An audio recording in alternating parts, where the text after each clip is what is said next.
tous et bienvenue dans ce 12:45. Voici les titres de ce vendredi 15 mars.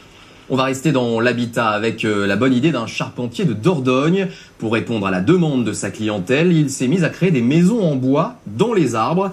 Pour quelques dizaines de milliers d'euros quand même, vous pouvez vous offrir un petit paradis perché. Le reportage de Xavier Gégère. L'homme qui joue les Indiana Jones à 8 mètres de haut n'est pas un aventurier, mais un bon vivant. Cet Anglais, installé en Dordogne, a tout simplement fait aménager une salle de réception en haut d'un arbre. Nous avons un petit four, un évier et bien sûr une cave à vin. Et comme sa cabane faisait des envieux parmi ses petits-enfants, il leur a aussi offert leur espace de jeu avec tyrolienne, toboggan et mur d'escalade. Nous voulions quelque chose de très amusant pour les enfants, avec aussi de quoi dormir pendant l'été.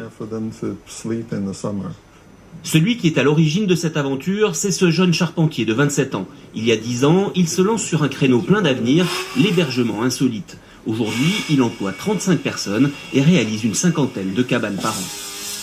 Ça, c'est notre nouvel hébergement insolite. Donc, c'est le Lovni. C'est une boule donc qui est suspendue dans la canopée des arbres. Ou sinon, on peut l'avoir en version trépied où là, elle ne bouge pas. Donc, c'est vraiment un hébergement pour 2 personnes. C'est avec un liron au milieu. Ils peuvent observer les étoiles par le hublot de toiture.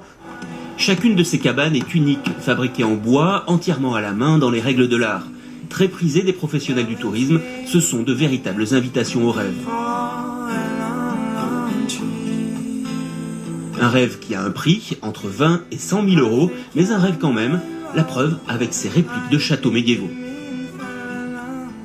Toute la conception, c'est la partie la plus intéressante pour moi, c'est-à-dire voilà, créer vraiment quelque chose qui sorte de l'ordinaire, et après toute la complexité de la charpente qui est là est vraiment le cœur de mon métier.